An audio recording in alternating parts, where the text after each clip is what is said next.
2024 Whitley County Plan Commission meeting to order. And if you would all please join me in honoring our country with the pledge of allegiance, please. I pledge allegiance to the flag of the United States of America and to the republic for which it stands, one nation, under God, indivisible, with liberty and justice for all.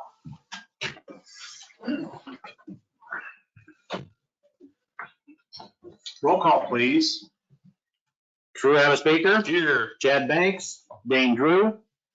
Brent Emerick. Here. Jack Green. Here. Thor Hodges. Here. Mark Johnson. Here. Kim Kurtz-Seslar. Here. Joe Wolf. Here. John Woodmansee. Moving ahead then to minutes from last month's meeting, I will ask for a motion, please, to postpone the approval of those minutes until next month's regular meeting, please. So moved. Second. Motion is second. Any further discussion? I will add that the reason is that they've not been presented to us in a timely manner. So in order for us to make sure they are an accurate account, we will take another month before we address that. We'll go to roll call for a vote, please. Travis Baker. Aye. Chad Banks. Dane Drew. Brent Emerick. Aye. Jack Green. Aye. Mark Johnson. Aye. Kim Kurtz-Seslar. Aye. Joe Wolf. Aye. And Thor Hodges. Yes. Next thing on the agenda is administration of the oath to the witnesses. So if you are planning on speaking tonight, now is the time to stand up, raise your right hand, and start telling the truth. So if you would please. Do you swear or affirm that any statements you make tonight before the commission will be the truth? If so, state I do. Thank you for that. We'll move forward then. Having no old business, we'll move on to new business. And we'll address 24W Subdivision 13 Stetzel Grainery Subdivision. Staff report, please. Thank you, Mr. President. So going to the staff report. Before you tonight is a one-lot plat request to be called Stetzel Grainery Subdivision. As noted in the staff report, granary is not the proper spelling, but it's probably not going to cause confusion either, so I'm not suggesting it has to be changed. It's just noted. It is located on 200 East, about a mile south of 800 south of Lodge, on the west side of 200 East, making it in Washington Township. Zoned AG agricultural. As I said, it's proposed to be one lot, includes a 30-foot dedicated right-of-way for the county road. The purpose is to sell the grain bins separately from the tillable acreage and barns that are on the property. There are, because of the proximity of the grain bins to the barn and the scale house shed to the barn, all of which are compliant right now, as soon as you insert a property line between them and snake that through, it actually creates setback encroachments.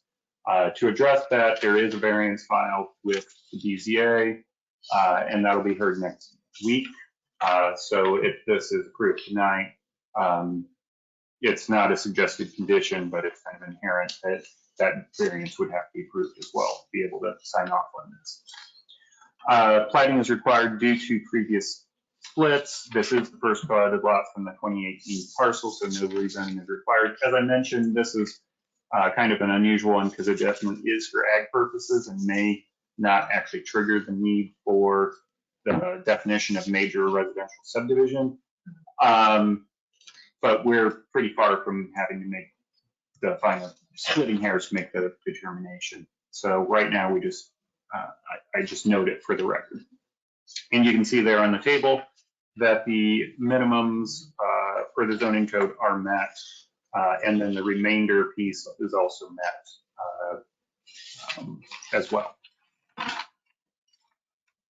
Going on for the reference materials, highlighted in blue is the parent track. Overall, running north-south there is 200 East, and up at the top center is Lodge. Closer view showing the structures on the property. The two rectangles are pole buildings or barns that are being retained by the petitioner. And then the grain bins and the smaller shed, which is a scale house, just south of the pole building, those are what are being split off, as seen on the proposed plat here. And the overlay, again, kind of showing how it lines up, particularly with the park view, the back, and how that snakes through between those buildings.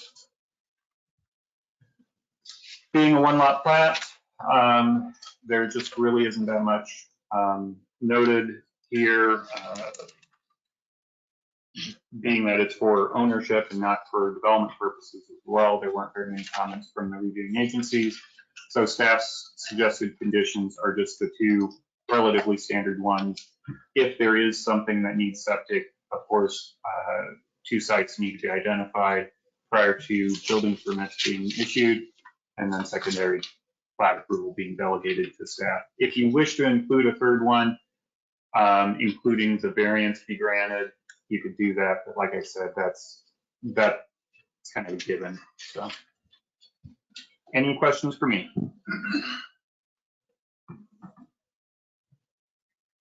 Very good. Thank you, Nathan. Mm-hmm.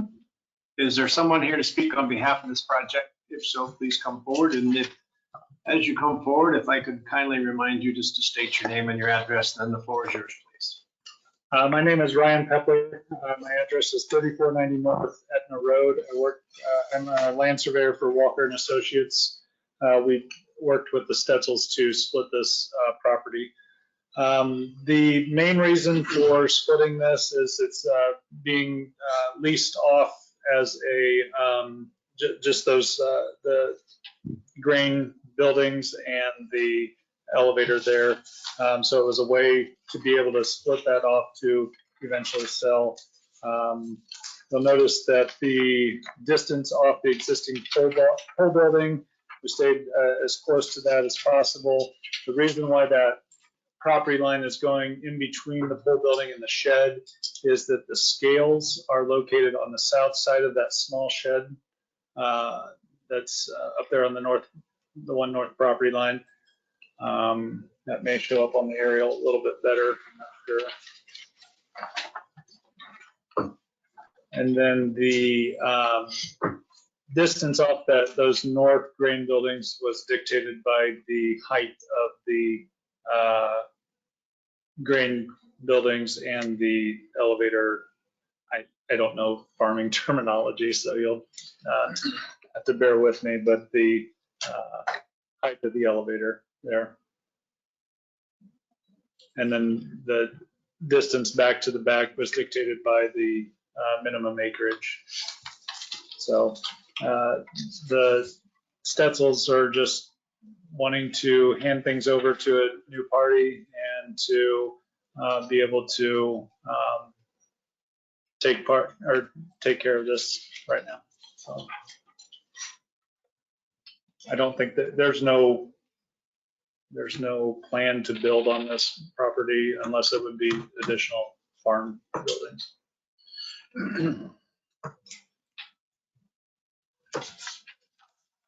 Thank you.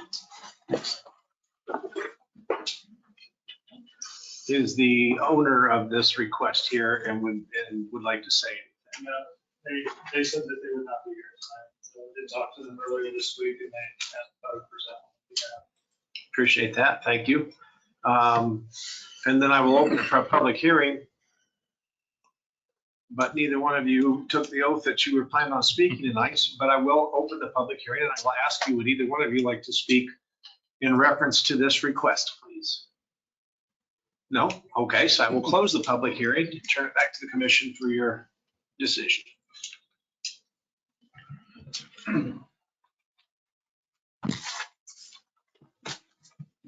I'll vote for a favorable recommendation with staff recommendation.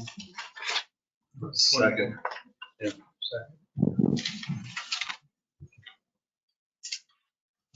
Motion and a second. Is there any further discussion, please?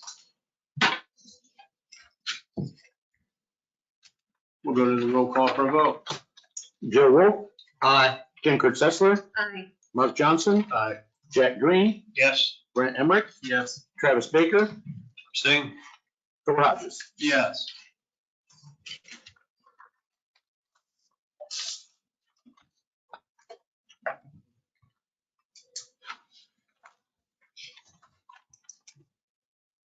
Very good. Then we'll move forward. Having no other business listed, I will just relax, Dave. Relax. Jeez. I will turn the floor over to Nathan now because he did send out an amended agenda wishing to speak tonight for 10 to 15 minutes on the maybe some rules and regulations or verbiage as we look forward to the request of a range or ranges in our future. When I say ranges, I mean shooting ranges. So hopefully it doesn't take 10 or 15 minutes, but we'll see. As you remember from last time, the shooting range that was a request for Parks and Rec rezoning received an unfavorable recommendation. The commissioners upheld that unfavorable recommendation at their, I forget which meeting, I guess the first meeting of the month. In doing that, they also gave the directive back to the Plan Commission. They didn't feel rezoning was appropriate, but they did feel that the zoning code did need to include shooting ranges as a use. So Plan Commission figure out how to deal with them. Most likely because they don't feel rezoning is appropriate, it means figure out how to put them in the AG zoning district. But so question number one, kind of broad question is, do we just simply put it in as a special exception use, presumably under AG, or without any standards and let the BZA just sort out standards from time to time? Or do we do like what we've done with confined heating operations, subdivisions, wind, solar, and actually have specific standards for shooting ranges? So I'm not looking for answers tonight, but that's one question kind of procedurally. So that's the first piece. In discussing stuff as well, we also have a couple other uses that seem to have come up that one was very similar to shooting range. It's contracting offices or contractors in AG. Shooting ranges in 2006, when the code was changed, were allowed in A1, got removed from AG, and just kind of left out apparently. Contractors were kind of similar, it appears. They were allowed in A1, and then certain contractors were allowed in AG. So plumbing supply houses, I believe, and a couple others, but just general contractors were not. And we have a case where an approval that was from more than 20 years ago, from the 1990s, the use wants to continue forward, but it's not an allowed use under AG. It was approved as a special exception previously, and so on. So to address that, kind of a similar situation, I suggest we kind of look at that as well. And then not similar, but it is a new use. It is a use that's been brought up, is potentially to look at inserting farm restaurants into AG as well as a special exception. Farm restaurants is just kind of a generic term. I don't know specifically what to call them, but these would be restaurants based upon farm to fork mentality, or basically small restaurants that make use of local food. Let's just kind of say it that way. So I'm tossing those two in here too, because they're kind of related, kind of similar. We've done code changes a couple different ways. We've had committees, full committees deal with them. I've dealt with just creating them. The ones that we did last year, I basically dealt with. And then another option would actually be to have an ad hoc committee of a couple members who actually kind of serve as advisors or feedback to me, and I actually still do the writing. And I feel like given the nature of this, that might be the most appropriate way. And then we would take the proposals or the drafts to you guys as a whole to say, hey, this is what the status is. So that's those three things are kind of what I'm suggesting we look at. And then the ad hoc committee set up with, if you guys are okay with that, asking for a couple volunteers who would be able to meet with me a couple times over the next month to give direction on these code changes. Thoughts, questions on that? How does A1 former ag zoning designation relate to current AG? What do you mean exactly? I mean, are they like equivalent? They're pretty equivalent. Okay. That's why things like this kind of fell through the cracks, because they're lesser used uses. And then how many do you have an inkling of how many shooting ranges, contractors, or farm restaurants we could be talking about? Shooting ranges, obviously the previous one, we do have one that was permitted pre-2006 as a government range, the one over on Hyla Road, Union Township, and beyond that, I would have to still do more research. And differences between public, private, and government would also come into play there. I think another parameter we're gonna have to talk about, or at least think about too, when we limit these ranges, or if that's what we're gonna talk about here specifically, to AG, would be situations where we could potentially be creating spot zoning. And I think it would be more appropriate to talk about this subject in terms of what the range is going to look like.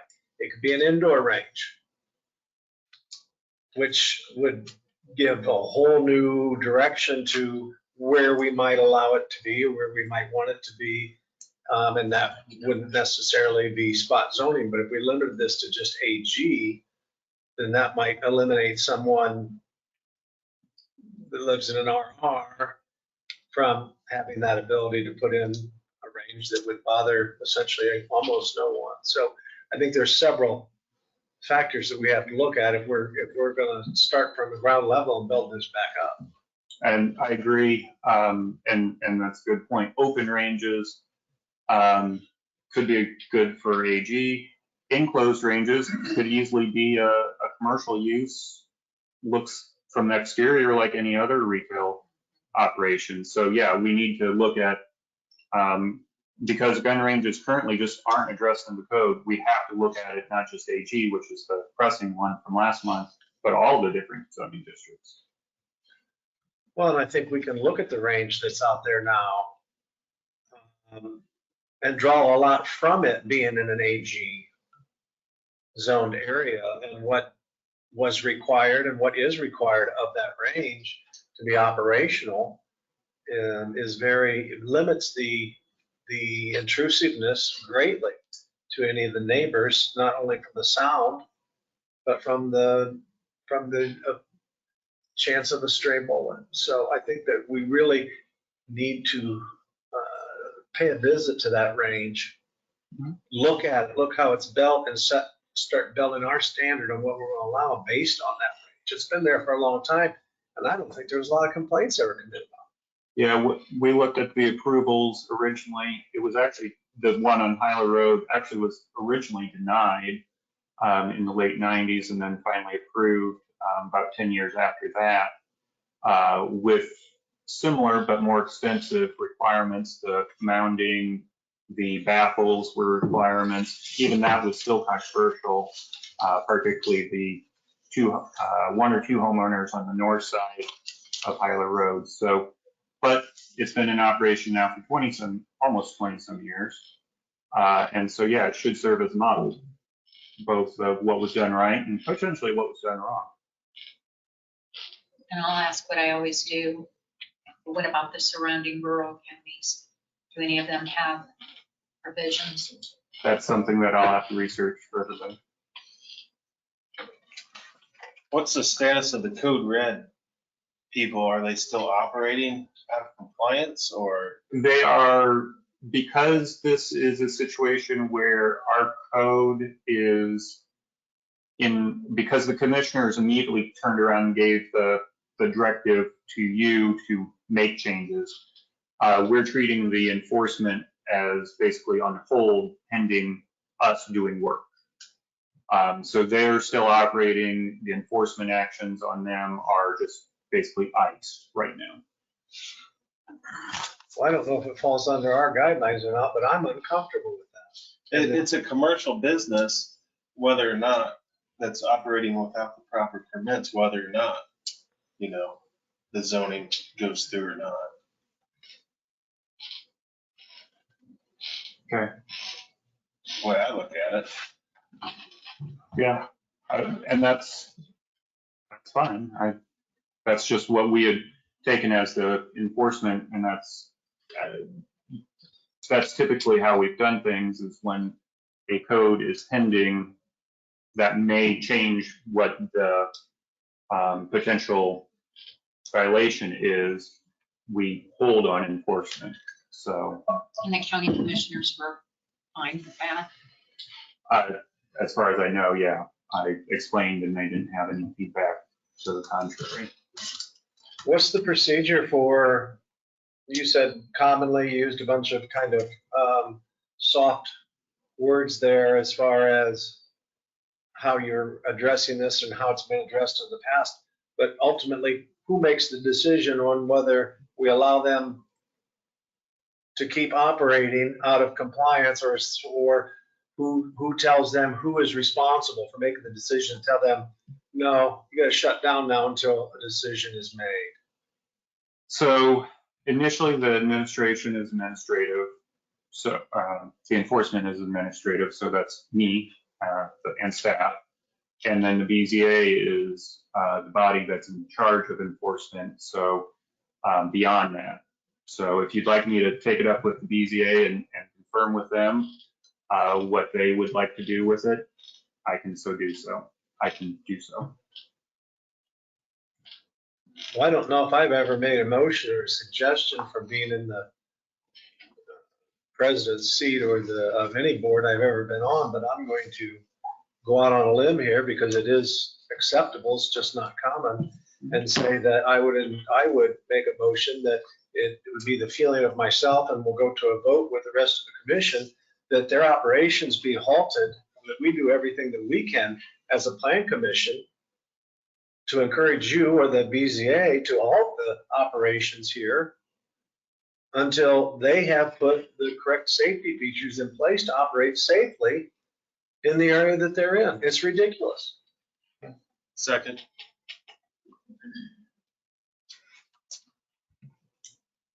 So I have a motion, or I made a motion. I appreciate the second, so that opens the floor for discussion. I didn't think we had clear guidelines of what they had to be doing for safety out there. I thought that was the whole conversation last week. There were no guidelines, right? So how do we expect them to follow guidelines if we don't have a clear set of guidelines for them to follow? Well, they've, in my opinion, and I think what we've learned is that they have done something without having the proper authorization to do it. They're running an operation that's not zoned or approved for that. So my issue therein lies the fact that we're going to continue to let them do it until we come up with what the guidelines should be for a safe range. So So he said he tried to find out what that looked like, and we had no direction for him on those guidelines. So the enforcement for this would be not necessarily the safety concerns, although I understand we were coming from Thor, but whether or not the land use is in compliance with the It's zoning commercial, ordinances. yeah. So it'd just be a compliance. and it's not in compliance. Right.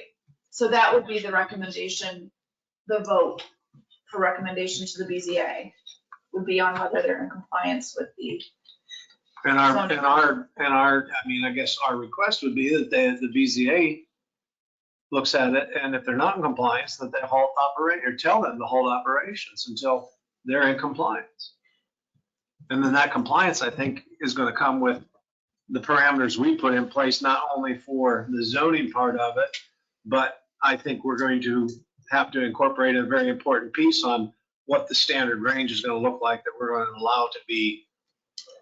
And this isn't affecting, you know, you or me going out on our property someplace and shooting safely. This is a Right, commercial right. enterprise. Right. But same time, if they did the way it sounded at night, they tried to figure out what they had to do. If we didn't direct them into that commercial space. Well, and I guess So that's where I guess I'm a little fuzzy there, because the way he sounded, he tried to do what he thought he was supposed to do in the correct steps and wasn't getting clear answers. And the next thing you know, now we got this commercial setting there, which maybe it needs to go that way. But if he was trying to do that from the beginning and wasn't getting clear direction, because we haven't even figured out where to really put it yet, correct? That's correct. So how do we expect him? I just struggle with that a little bit. Yep, but and I'm gonna tell you, my understanding is the opposite of that. My understanding from the meeting was that he never went to the plan building and planning to find out. He never went to Nathan's office. He never had a meeting with him. He never asked, what do I need to do? Because that's where I guess I'm a little confused, because I thought I took it that they did it, but if they didn't, then that's a different conversation. It was a complaint, wasn't it, Nathan? It originated with a complaint, and then Just they were recently, very responsive once we brought it to them. So that's probably where. but at the beginning of the process, when they bought the property before they started it, They did not know. From what I understood from what he said, he had enlisted the aid of an attorney, but the attorney didn't find anything. that's, I guess that's probably where, yes, he did get up and speak to that. I think my take on it, and I haven't reviewed, obviously, anything related to the meeting, just our discussions tonight. My take was that review was more related to the legalities of putting in a firearms range as opposed to land use and zoning, if that makes sense. Like, what are the legal issues with putting in a range? And if we never put this particular piece from A1 to AG, then it probably wouldn't have been found because it wasn't there, right?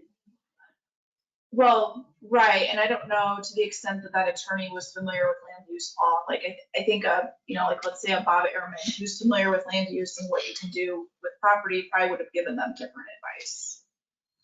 And this particular attorney that might have been more focused on the gun range aspect of it.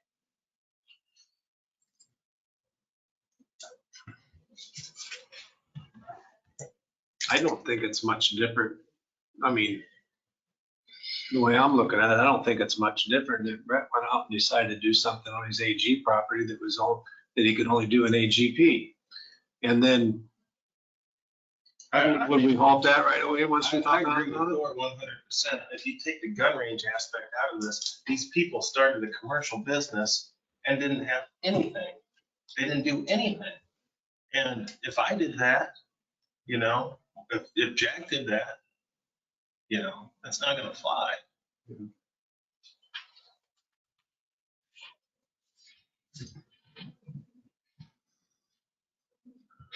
I can understand what you're saying there. I mean, that's my view from the other night, listening to them. Was they tried and there wasn't much guidance, but if it wasn't very good legal advice, that's a whole different sale, right? So. Yeah, how can you make one person get a permit? Is what you're saying. Yeah, Not somebody else. We set precedents here and let them do it. Plus, And I know it's probably outside. Asking forgiveness rather than. I know it's outside, and that's why I asked the question. I know it's outside the realm and outside the scope of the decisions that we make.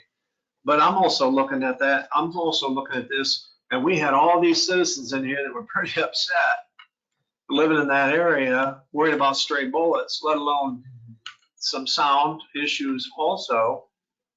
But that scares me. And I would think that it would scare the guy that's putting that range in, because one stray bullet, he's going to lose everything he ever worked for his entire life, regardless of what he put in to get that range to where it's at now. So I don't look at it as that I'm trying to protect him as much as I am the people that were here. We had a full house and we're concerned about the operation of this range and their safety. And I agree with that because he's not done anything to make our safe. I don't know that it's good. I don't know that it matters as far as precedence goes, but if you look at other land use issues or special exception requirements and whatnot, it's not uncommon for, I'm not going to say it's common, but it's not uncommon for other land use situations. I'm just going to give an example. Somebody has a house and a shop in AG. Something happens with their kid, loses their home, runs on money problems, and they move their adult children into remodel part of a barn, and they're living in a part of their barn.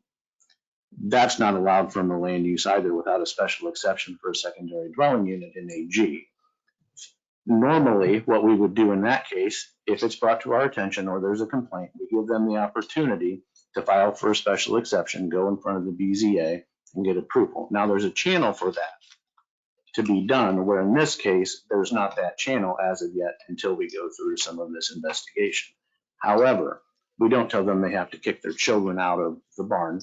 We don't tell them they need to remove parts of that facility to eliminate it from being a dwelling unit until they get approval. That's a way different scale, and I understand that, but I hope we don't. My fear with it, a precedent may be set up there. If it isn't, then it has to be removed, halted, buildings removed if they're not in compliance. That may be the way you want to go.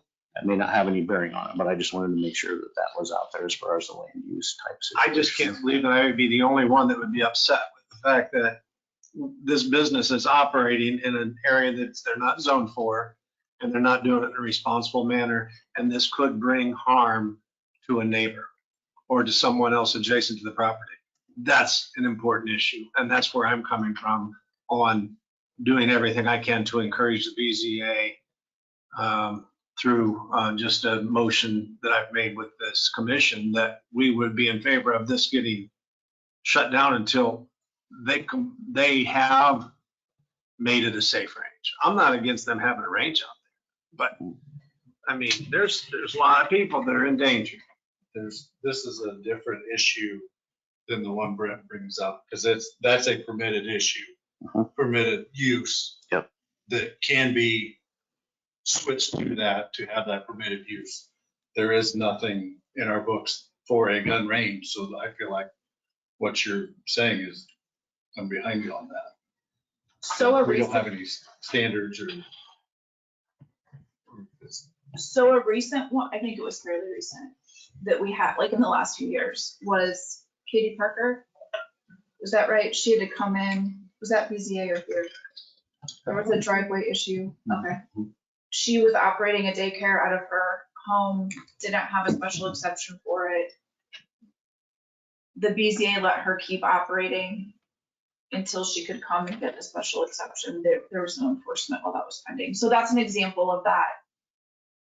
You know, letting someone come before the board before there's an enforcement action. No, I understand what Mark's saying is that there is, just for like that home Right. occupation for childcare, there's an avenue to get that approved. Like secondary dwelling is, there's an avenue to get that approved. We just don't know what the avenue is here to get it approved. And Yeah. But had they done their due diligence to begin with, there could have been an avenue developed for them to get it approved. Very true. And the avenue that was presented was the rezoning to Parks and Rec, followed by special exception under Parks and Rec. And that was kind of seen as not the most appropriate way by both you and the commissioners, who then gave the direction of, let's develop that more appropriate way of doing things. But I mean, even when they consulted their attorney initially, to not even come before, plan and building, that's inconceivable to me. And a big piece of the puzzle here too is the fact that when they came in here and started talking and showing pictures and tell us what they were doing, it's very obvious that this is not a safe range. So I think that makes it completely different. Because they've opened up a business that is truly a danger to people who own property and the enjoyment and use of those people's property around them. And I believe I'm a property rights person, and I believe that if I don't want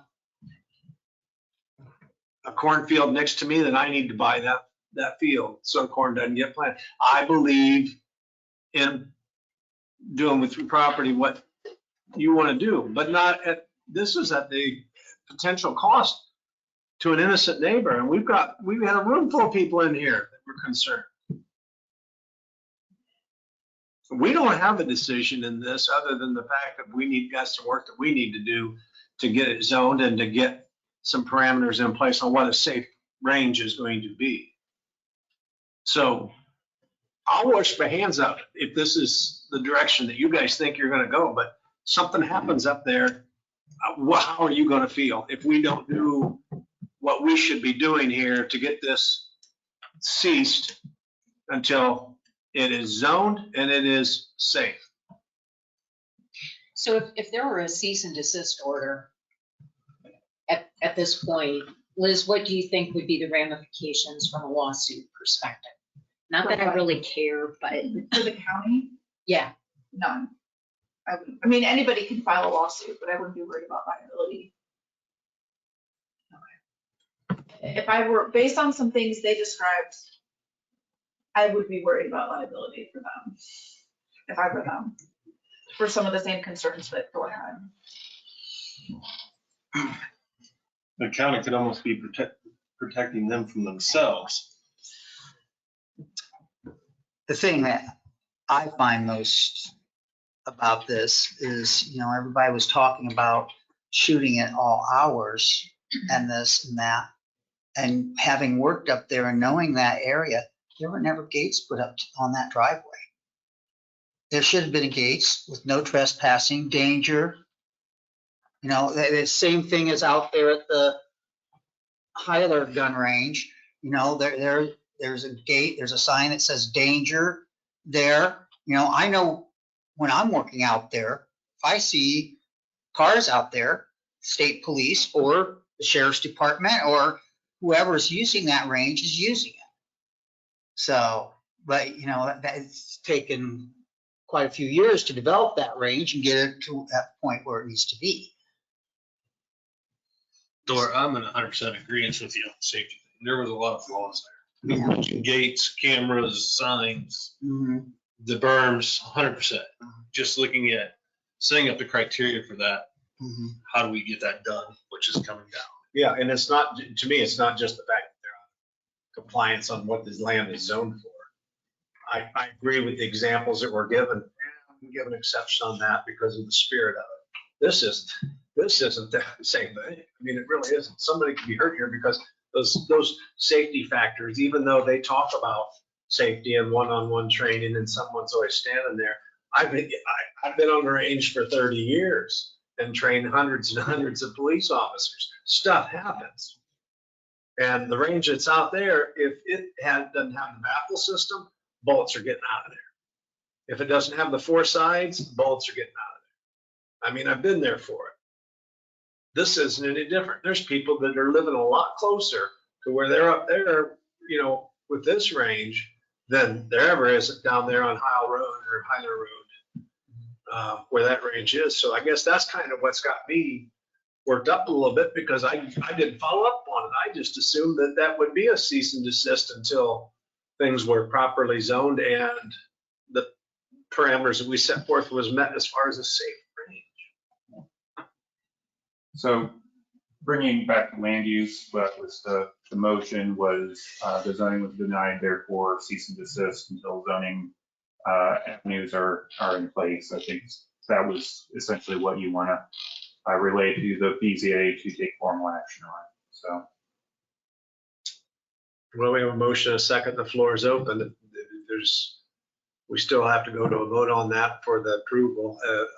I would encourage anybody who does not feel that way to vote against it so that record can be shown, or if it's unanimous, that record can be shown when it goes to the BZA. I mean, I would encourage everybody to vote with, as we always do, with your interest and your vote. I don't want any pressure here. I'm fired up. I am. Because this is huge. And we had people in here that wanted to talk about this, and they were concerned, and these are our neighbors and our friends, and so, yeah, I am fired. Could we have a restatement of the motion? The motion is that we send a recommendation to the BZA that until, for a cease and desist for operations for this shooting range, until the land is zoned correctly, and that they have met the rules and regulations that are going to be developed on what a range, an outdoor range, would be required to do for safety reasons in Whitley County. Thank you.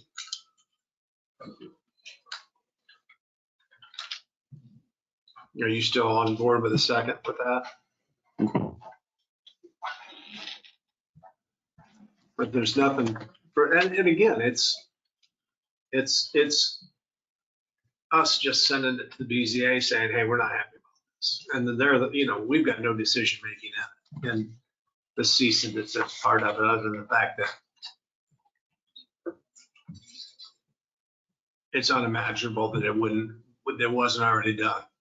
And nothing that we would be voting on right now would be in violation of anything without a public hearing. Right. No, this is just a recommendation to another government body. Correct. And enforcement action by themselves are not. Go to roll call for vote, please. Joe Wolf, Aye. Kim Kurtz-Seslar, Aye. Mark Johnson, Jack Green, Brent Emerick, Travis Baker, Aye. Thor Hodges. Aye. Back to the code creation part. Are you guys, do I have a couple volunteers? Chad, Commissioner Banks had said that if there was an ad hoc committee, he'd be willing to meet occasionally for assistance. Thor, it sounds like he's got a lot to say about it, so I might volunteer. Yeah, I absolutely will. I mean, I think this is something that I've got You've got the background. enough experience in that, Makes sense. you can do everything safe 100% of the time, even with the range we got out there, and actually still happen. Yeah. So there's 2 members. We could have 3 up to 4. 3 might be a nice number for this case. So does anybody else want to kind of put their voice in as well? If not, it's no obligation. I'll volunteer. Okay, thank you, Kim. And again, this is to help me in what to research, what to draft as it goes, and then that'll be brought to the commission as a whole.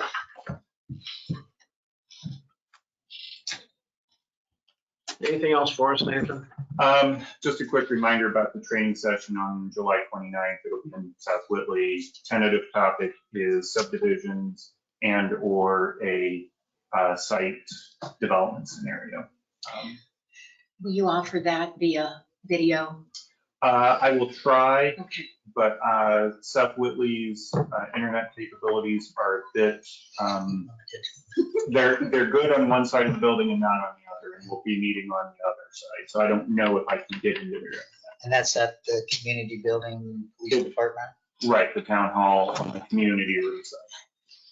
So the east side, the west side. All right. All right, and I'll ask then, is there anything from the commission for the good of the cause, please? We stand adjourned.